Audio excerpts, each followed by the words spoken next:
Carter had never liked goodbyes, and this morning seemed made of them. The sky over Seattle hung low and gray, drizzle blurring the glass of the airport windows. She stood at gate C-12, one hand gripping her coffee, the other holding her boarding pass so tightly the edges had bent. The loudspeaker announced final call for Flight 227 to Washington, D.C., a warning that should hurried her along, but didn't move. For a long time she had sworn she would never step onto a plane again, not after Kabul, not after everything that came after, but today wasn't about choice. Her employer, an aerospace technology firm contracted by the U.S. Department of Defense, had insisted she attend the conference in D.C. "You're our lead engineer," her supervisor had said. "They want someone who understands flight systems firsthand." She'd almost laughed at that. Understands was one word for it. Now, as the boarding gate began to close, she drew a long breath, finished her coffee in one bitter swallow, and walked forward. The flight attendant scanned her ticket, smiled, and said, "Welcome aboard, Ms. Carter." Forced a polite nod and stepped into the jet bridge. The recycled air hit her immediately, that sterile, metallic scent that always made her chest tighten. She paused before entering the cabin, reminding herself, "You're not in uniform. This isn't the desert.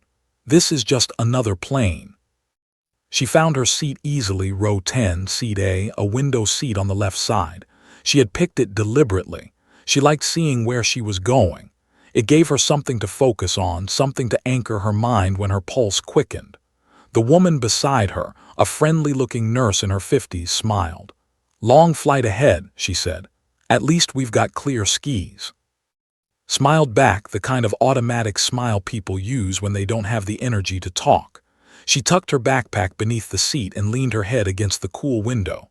Outside, the ground crew moved like small, efficient ghosts beneath the wings. A mechanic signaled with orange wands. The engine roared to life, low and deep. The sound that once meant purpose to her. Now, it only made her want to disappear.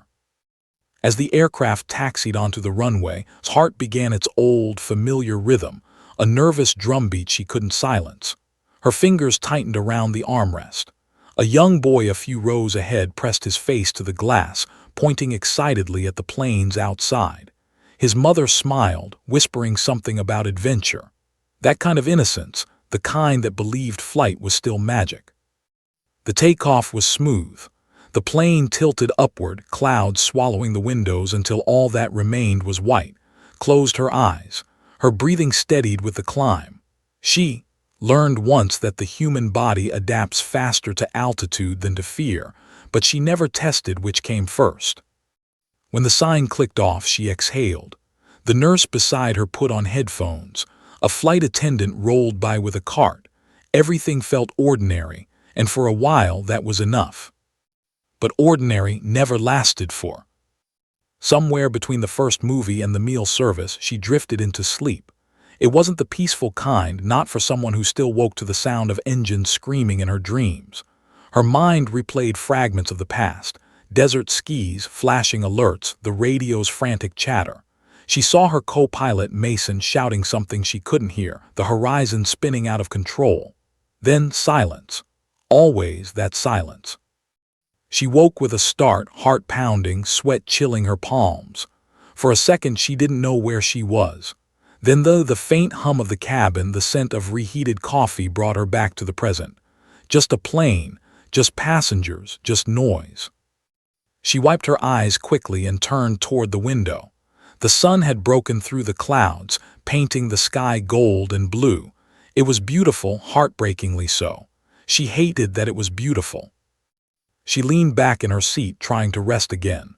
The nurse beside her gave a concerned look but smiled faintly, pretending she was fine.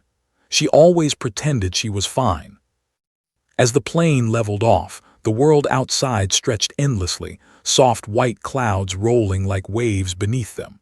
The engines hummed a steady lullaby, and for the first time in hours she allowed herself to drift, not into dreams this time, but into stillness. If anyone had looked closely, they might have seen that her fists, even in sleep, remained clenched, as if holding onto something invisible, something she'd never quite let go of.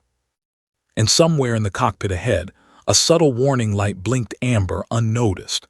At 35,000 feet, Flight 227 sliced cleanly through a calm, cobalt sky.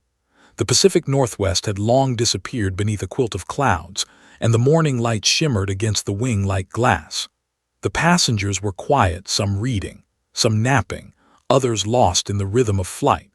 It was, by all appearances, an ordinary day in the air. Inside the cockpit, Captain James adjusted his headset and checked his instruments for the fourth time that hour. He was a veteran of 25 years with North Atlantic Airways, calm, measured, and meticulous. His co-pilot, First Officer David, 32 and sharp as a tack, hummed softly to the classic rock station playing faintly through his earpiece. The two had flown together twice before, smooth, easy flights, the kind captains liked. "Looks like a smooth ride today," said, glancing at the radar. "No storms until we hit Kansas airspace. Should be an easy shift." Smiled faintly. "Don't say that too loud, you'll jinx us." "Right," chuckled, reaching for his coffee. Outside, sunlight flared across the windshield. They were cruising steady, altitude locked, autopilot engaged, systems stable. The kind of flight that made time crawl. Then coughed once, then again harder this time. "Hey, you all right?" the captain asked, eyes still on the flight display. "Yeah," said, clearing his throat, "just dry air." Nodded, unconcerned. But a few minutes later the cough returned, rougher now. Shifted in his seat, frowning as if fighting dizziness. He rubbed his temples. "You sure you're okay?" asked again more firmly. Opened his mouth to reply but stopped. His eyes flicked downward, his hands trembling slightly. I don't know," he muttered. "My chest feels tight." Turned fully toward him. "Take a breath," he said, unbuckling his harness. "You need water." Tried to stand but stumbled, catching himself on the console. The sudden motion triggered an alert, a low beep beep beep from the autopilot system detecting manual interference. The captain's instincts flared. "Sit down, David, sit down right now." But didn't hear him. His breathing had turned ragged, his face pale. His fingers twitched against the throttle before he collapsed sideways, hitting the instrument panel with a dull thud. "Jesus," shouted, reaching across the console. He grabbed shoulder, shaking him. "David, can you hear me?" No response. The captain fumbled for the oxygen mask behind his seat, yanking it free and fitting it over his face. His mind was already sprinting through procedure: notify air traffic control, declare a medical emergency, stabilize the aircraft. But panic itched beneath his calm exterior. He pressed the radio switch. "Kansas Center, this is North Atlantic 227. We have a medical emergency in the cockpit. First officer is unresponsive." Static crackled, then a voice replied. "Copy that, 227. Confirm status of aircraft control." "I'm in control," said. "Requesting medical assistance upon landing, over." He glanced at again. The young man's eyes were closed, lips slightly blue, felt his stomach turn. He was alone now, at least until he could stabilize and redirect. "God damn it," he whispered. He engaged full autopilot, setting the course for a nearest emergency landing field. But the radar flickered. One of the navigation indicators blinked red for a split second, a minor fault, but enough to raise the hairs on his arms. The captain tapped the screen. It steadied. He took a deep breath, forcing composure. He couldn't afford panic, not now. A knock sounded at the cockpit door, a flight attendant's voice, anxious. "Captain, everything okay up there?" He hesitated before replying. "We've had a medical issue. Keep the cabin calm. Do not announce anything yet. I'll update soon." "Yes, sir." He leaned back in his seat, watching the horizon steady itself beyond the glass. The hum of the engines felt louder now, almost like a heartbeat. He glanced at again, unmoving. Then quietly he whispered to himself, "Just hold together, kid, we're getting you down." But deep down, knew what this meant. The first officer wasn't coming back soon. The flight would have to continue, and if anything else went wrong, he'd be completely alone at the controls of a 180-ton aircraft. He looked out at the infinite sky and reached for the intercom switch. His voice, when he spoke, was calm, too calm even for him. "Ladies and, this is your captain speaking. If there is any passenger on board with flight or combat pilot experience, please press your call button immediately." The words echoed through the cabin. Out in row 10, Carter's eyes opened. At first thought she was dreaming. A low hum filled her ears, familiar, steady, and strangely distant. Then the intercom crackled, breaking through her haze. "If there's anyone on board with flight or combat pilot experience." Her eyes snapped open. The cabin around her was quiet, unnaturally so. Passengers glanced up from books and headphones, brows furrowed in confusion. The captain's voice came again, clearer this time, the calm professional tone strained at the edges. "If there is anyone with piloting experience, please press your call button immediately." Sat frozen in row 10, seat A, her mind instantly alert. Her heartbeat drummed in her ears, sharp and insistent. She blinked, trying to shake off the fog of sleep. The voice repeated again, same words, same request, but this time there was something else beneath it, something she hadn't heard in years: fear. Her breath caught. Beside her, the nurse, the woman who'd been quietly reading a paperback novel earlier, turned to her and whispered, "What do you think that means? Is something wrong with the plane?" Forced her lips to move. "Maybe a passenger's sick. They probably just need help." Her voice sounded calm, but it felt like someone else. She looked toward the aisle. Two flight attendants hurried past, one carrying a small medical kit, the other clutching a radio. The tension in their faces said it wasn't just a passenger issue. Something was happening up front. The captain's voice came one more time. "Please, if there are any combat pilots on board, respond now." Combat pilots. The phrase hit her like a blow. Her hands gripped the armrests, knuckles white. She could almost hear her old squadron leader barking orders in her ear. "Carter, you don't freeze, you fly." Her stomach turned. Not again. Not after what happened in Kabul, not after the crash. Stared at the call button above her head. It glowed faintly, innocent, waiting. Her right hand lifted halfway before stopping midair. Her chest tightened. "You're not that person anymore," she told herself. "You got out for a reason. Someone else will help." She lowered her hand, but nobody stood up. The seconds dragged. The flight attendant stopped in the aisle, scanning the passengers' faces in silent plea. Fear began to ripple through the cabin, quiet murmurs, shifting bodies, nervous glances toward the front. His heart thudded faster. Every instinct screamed to act, yet her body wouldn't move. Then came the sound, a faint thud from the cockpit door. Not loud, but distinct enough that even the nearby passengers turned toward it. One of the attendants rushed forward, whispering urgently into her radio. Could see it now, the slight tremor in her hands, the uncertainty in her steps. Whatever was happening in that cockpit, it wasn't good. Her pulse surged. "Do something." She looked down at her shaking hands. They didn't feel like her own, not until she clenched them into fists. That's when she realized something terrifying. No one else was moving. Dozens of passengers, hundreds of eyes, and not a single person pressing their call button. The air grew thick with unspoken fear. Then, before she could think it through, she heard her own voice, low but steady. "I'm a pilot." Heads turned. Conversations halted mid-whisper. The nurse beside her blinked in disbelief. "You're a pilot?" she asked softly.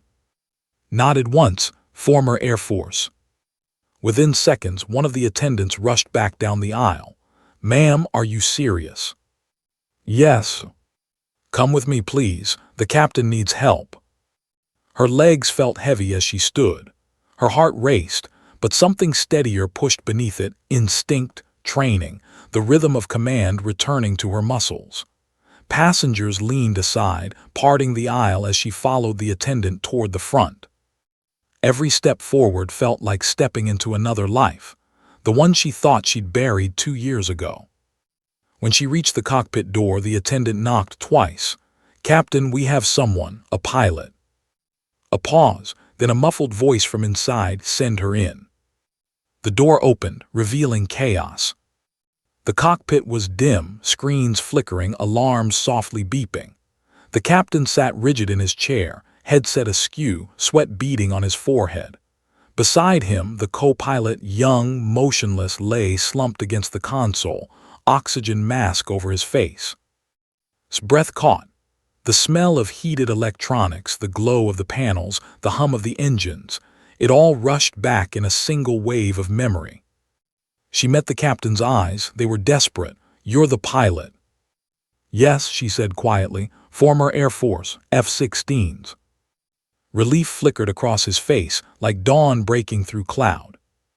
"Then, Captain Carter," he said, voice trembling, "I hope you still remember how to fly." Door sealed shut behind her with a heavy click. Inside the cockpit, the air felt thinner, hotter, filled with a low electrical hum that seemed to pulse in time with her heartbeat. Froze for a moment, taking it all in. The flickering indicators, the constant vibration beneath her boots, the scent of burnt coffee and ozone. It was like stepping into the past. Captain was pale but steady, his right hand gripping the yoke while his left held down the intercom switch. The first officer was strapped in but limp, his chest rising faintly under the oxygen mask. Could see his pulse flutter weakly at the base of his neck. The captain looked up, eyes narrowing in disbelief. "You said you were Air Force." Nodded, moving closer. "F-16 pilot, 4 tour. I've logged about 1,500 hours." He exhaled a shaky breath. "Then thank God you were on this flight." Her gaze flicked to the controls. She didn't need to ask what had happened. The indicators told the story for her. The autopilot was engaged but unstable, navigation showing intermittent loss of signal. One engine gauge wavered below nominal thrust. Nothing catastrophic yet, but it wouldn't take much. "What happened to him?" she asked, glancing toward. "Collapsed about 20 minutes ago. No response since. We're assuming cardiac or hypoxia. I'm keeping her level, but I'm starting to feel lightheaded myself." Stomach clenched. "Have you used supplemental oxygen?" He gestured weakly to his mask. "Short bursts, trying to conserve." His military instincts kicked in before her fear could. "Put it on full, now."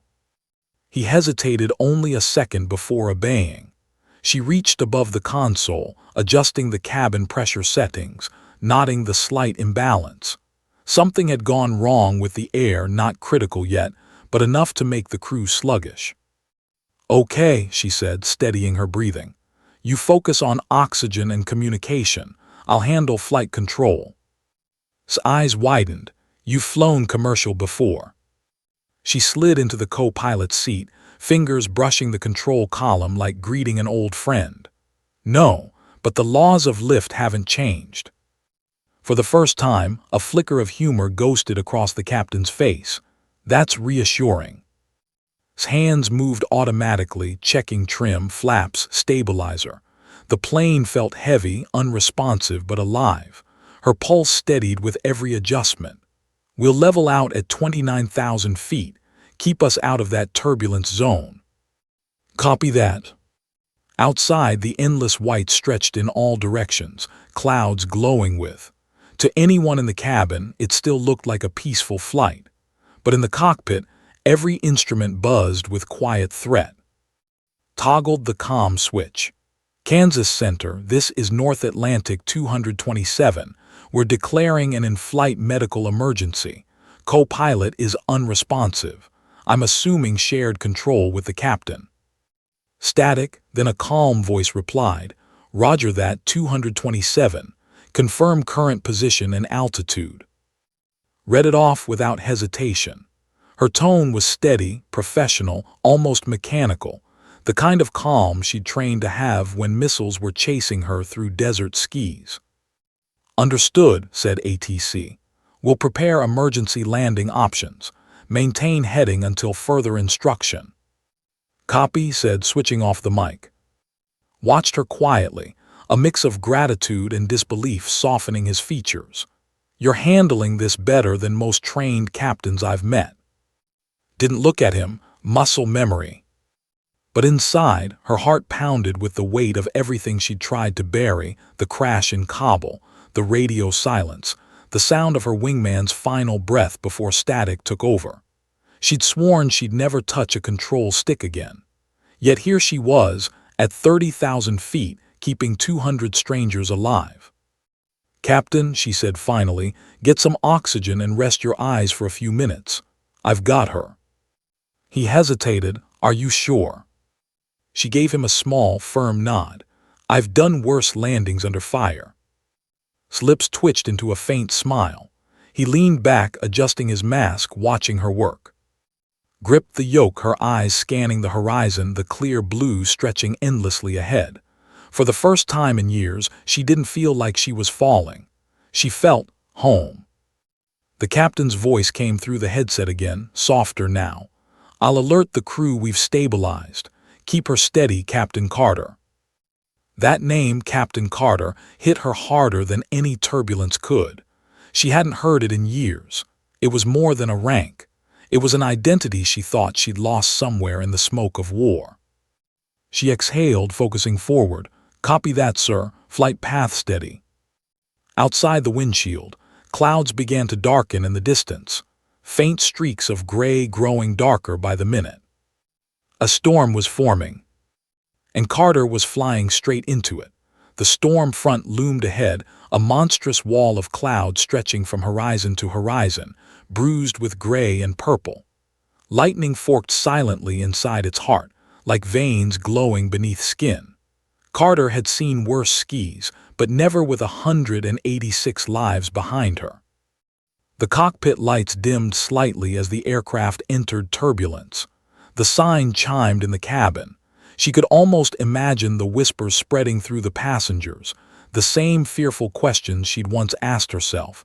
Are we safe? Are we going to make it? ATC says Kansas City International has a storm advisory, the captain said weakly, reading the transmission. His voice had gone hoarse. Nearest alternates are Wichita or Louis. Scan the radar. The storm cell ahead was moving faster than expected, its edges curling into their flight path like dark fingers. We won't make Louis. The tailwinds will push us too far east. Wichita's closer. We divert there. Agreed. She adjusted the heading, fingers dancing across the controls. Every motion was precise, instinctual, a rhythm she hadn't forgotten despite the years. Her eyes tracked the instruments, the artificial horizon, the pitch, the roll. Everything around her was alive with motion, trembling, vibrating, humming with the pulse of the sky. Behind her, the flight attendants were whispering over the intercom. "Passengers are getting nervous, Captain," one said. "Should we say something?" Pressed the button and spoke calmly. "Tell them everything's under control. We're diverting for weather, standard procedure." Caught his eye. He was pale, fighting fatigue. She knew that look. She'd seen it on pilots running out of oxygen in the thin air over Kandahar. Without thinking, she reached over and checked his oxygen flow again. "Keep that on," she ordered softly. He nodded, too tired to argue. For a few minutes, the cockpit fell into tense silence, filled only by the rhythmic beeping of instruments and the low drone of the engines. The turbulence grew stronger, shaking the plane like a restless animal. Loose objects rattled in the compartments. His grip tightened on the yoke. Then, through the headset, a new voice crackled. "North Atlantic 227, radar contact intermittent. We're losing your transponder signal, confirm your altitude." Glanced at the gauge. The needle flickered between 29 and 28,000 feet. She frowned. Altitude unstable, likely pressure interference from the storm, adjusting manually. "Copy that," ATC replied. "Wichita Tower is expecting you. Maintain steady descent when cleared." "Roger," she said, though the static nearly swallowed her voice. Outside the windshield, the storm was no longer distant. It was here. The first drops of rain slapped against the glass like bullets. The aircraft shuddered as they crossed into the storm's edge, wind shearing hard from the right. Braced himself, wind shears picking up. "I see it," adjusted, countering the yaw, her muscles remembering the old drills. She leaned into the turbulence, not fighting the plane but feeling it, responding to every tremor like a heartbeat. "She wants to climb. I'm holding her steady." Lightning flashed white and violent, illuminating the cockpit in bursts. For a split second, saw her reflection in the glass, tense, focused, eyes wide. A soldier again. She almost smiled. The radio sputtered. "North Atlantic 227, you're cleared for emergency approach runway 31 left, Wichita." "Copy that, beginning descent." The descent through the storm was brutal. Wind howled, alarms flickered, pressure shifts made her ears pop. Hands stayed firm on the controls, every nerve on fire. The plane felt heavy, sluggish, but it was listening to her. She could feel it. Behind her, she heard the captain mutter weakly, "You've got the hands of a miracle worker." She didn't answer. Her focus was absolute. Every instinct, every muscle remembered throttle, pitch, trim, correction, the rhythm of flight, the language of survival. Minutes passed like hours. Then finally, through the sheets of rain, the city lights appeared, faint at first, then glowing stronger. The sight hit her like a heartbeat returning after too long. "There you are," she whispered. The tower's voice came through again. "North Atlantic 227, you're on final approach. Winds 25 knots, gusting 30. You are clear to land." Tightened her grip, steadying her breath. "Copy that, flaps 30, gear down." The captain glanced sideways. "You sure you're ready?" She gave a faint, confident smile. "Always." Outside, lightning split the sky once more, followed by a deep rumble of thunder. The aircraft dipped through its wings slicing the storm apart. And there, below the storm, just barely visible, was the runway, long and gleaming like a silver thread in the dark. Carter exhaled slowly, eyes locked forward. "Let's bring her home." The first blast of crosswind hit like a slap. Flight 227 jolted sideways, the overhead bins rattling, and a collective gasp rippled through the cabin. Somewhere behind row 10, a baby began to cry, its wails blending with the deep, shuddering roar of the engines. "Winds 35 knots from the southwest," said, eyes flicking from the instruments to the windshield. Sheets of rain hammered against the glass, blurring everything into streaks of gray. Runway in sight barely. Captain, pale and slumped but conscious, kept one hand weakly on the throttle quadrant. "She's all yours, Carter. You got us this far, bring us home." Nodded once, jaw tight. Her fingers wrapped the yoke with steady purpose. Every vibration of the aircraft felt alive through her hands, a wild, frightened beast that trusted her to guide it. The turbulence slammed again, harder this time, and alarms wailed in the cockpit. "Terrain, pull up, pull up." "Ignore it," she muttered. "We're clear." She eased the nose down a degree, just enough to correct their glide slope. Lightning cracked so close the flash burned white behind her eyelids, followed by a thunderclap that shook her chest. The radio crackled. "North Atlantic 227, you're drifting right of centerline. Wind shear alert on final approach. Repeat, wind shear alert." His heartbeat slowed, not sped up, slowed. The way it used to before she pulled into a combat dive. "Copy that, tower, adjusting left 5 degrees." The captain blinked, watching her. "You ever done this before?" She smirked faintly. "Not in a 737, sir, but close enough." Outside, the runway lights flickered in and out of sight, ghosts in the storm. The rain intensified, slamming so hard it sounded like hail. The windshield wipers fought hopelessly to clear it. "Speed 150 knots, she said, checking. "Flaps 30, gear down." The aircraft groaned as the landing gear deployed, wind tearing at it. The sensation made her stomach drop, but she didn't flinch. She'd been under enemy fire once, with real bullets punching holes in her canopy. This was just weather. Altitude 1,000 feet, rasped. His voice stayed calm. Visual on runway confirmed, holding descent rate. The passengers were gripping their armrests. Some were praying. Others whispered apologies to no one in particular. The cabin trembled like a living thing, and yet beneath it all, his hands were still unshaken. Then came the gust. A brutal sidewind caught the aircraft at 600 feet, flipping it slightly to the left. The wing dipped. The plane lurched. Alarms screamed. "Stabilizer trim," she shouted. "On it," croaked, managing to help adjust. The plane leveled barely. His breath came slow and steady. "Not today," she whispered. "Not losing her today." She pulled slightly on the yoke, compensating for drift, adjusting rudder and ailerons together. The runway lights aligned again, dead ahead through the rain like a path carved from lightning. 500 feet, said. "Too high," she replied, correcting. She pushed the nose down a hair. The aircraft descended, fighting her every inch. Wind shoved at the tail, the engine screamed. She kept the plane balanced on instinct, riding the storm like a wave.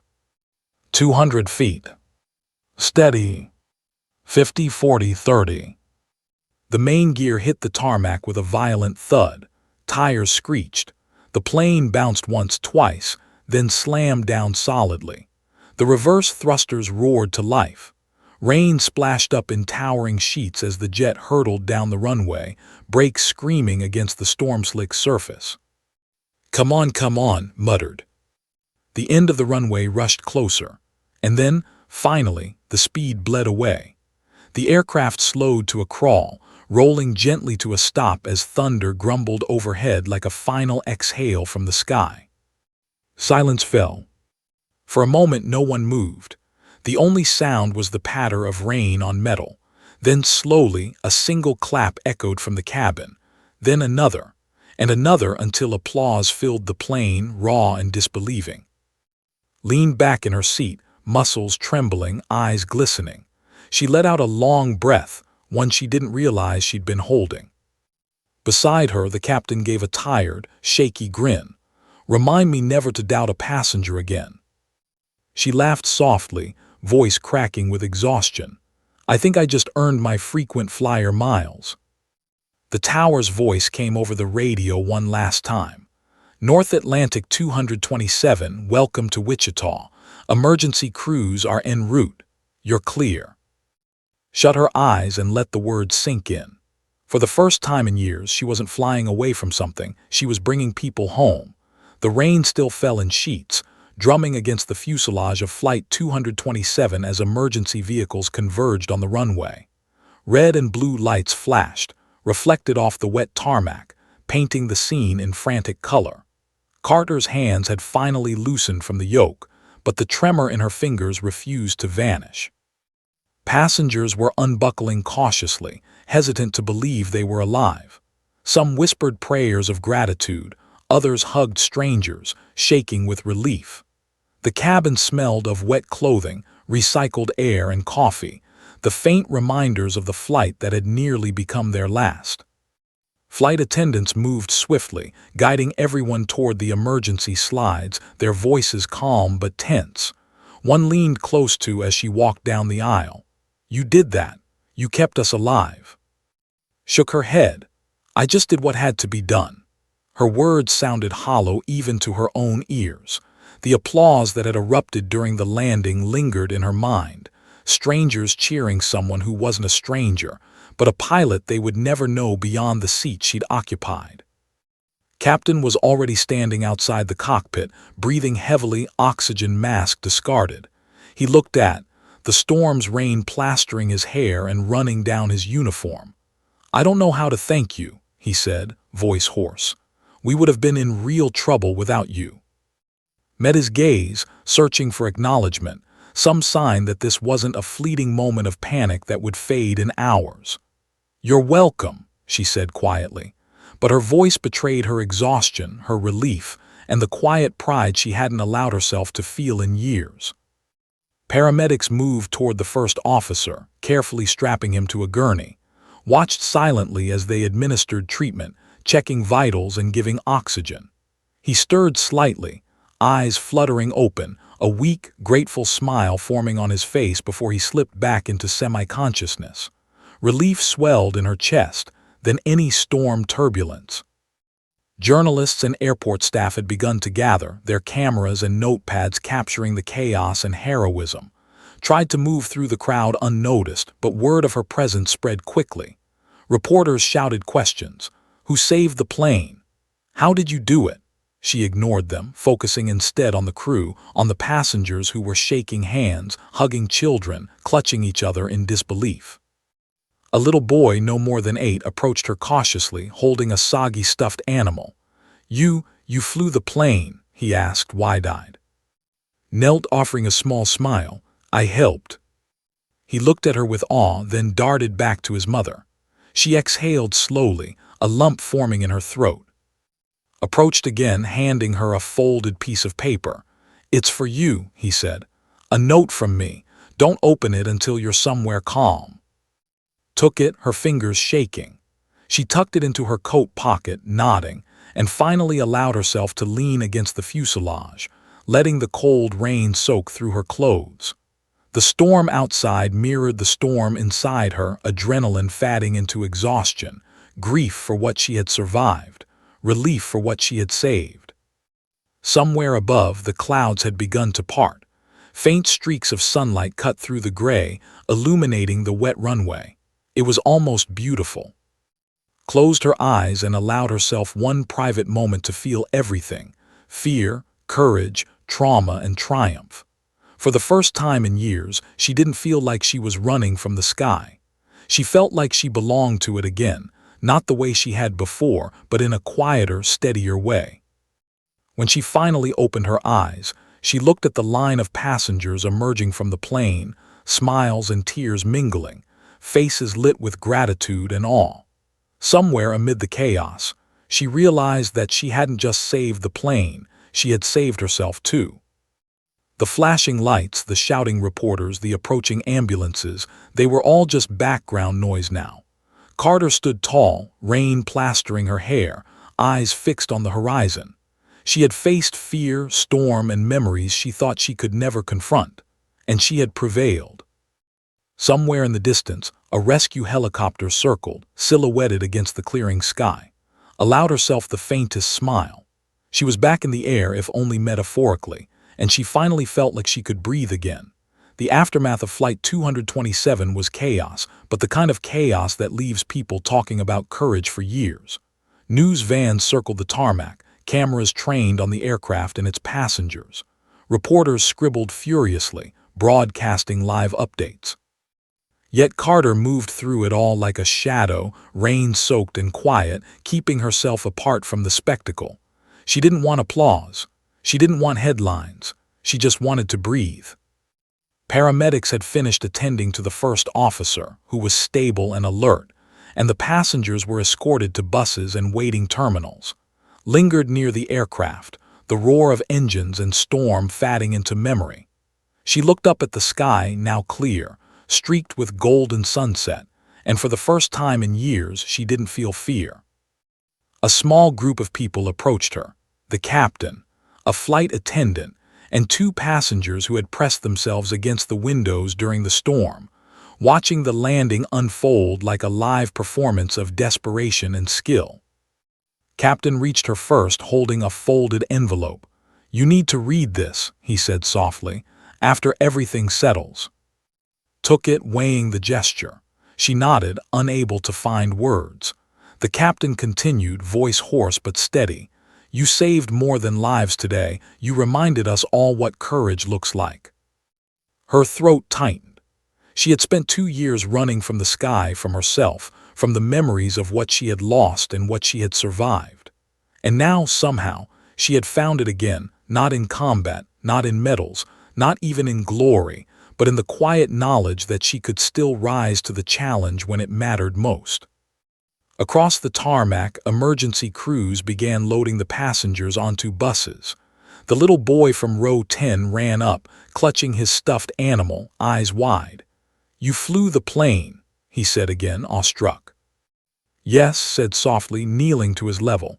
"I helped." The boy grinned and ran back to his mother. Exhaled slowly, watching him disappear into the crowd. She had saved strangers, and somehow in the act she had saved herself.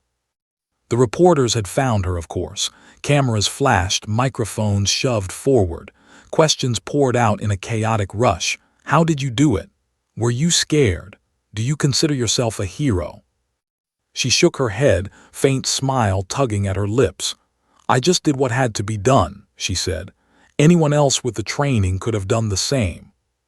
Still, cameras continued to follow, capturing every soaked strand of hair, every hint of exhaustion in her eyes.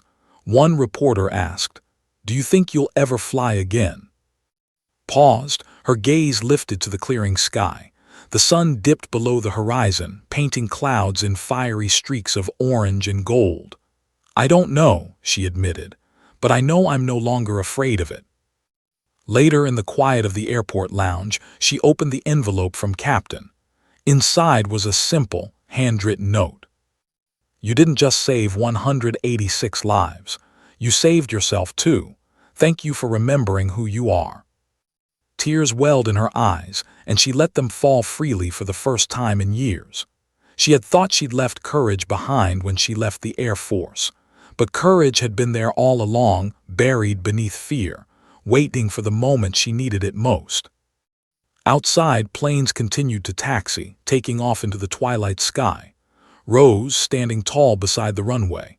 Somewhere above, a training jet streaked past, engines roaring, wings cutting through the dying light. She closed her eyes and let the sound fill her chest.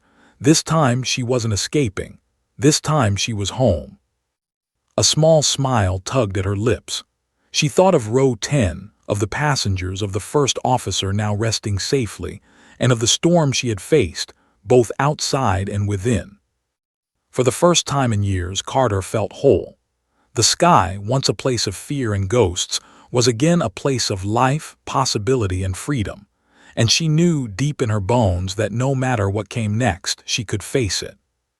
Because she had flown through fire, literal and metaphorical, and survived.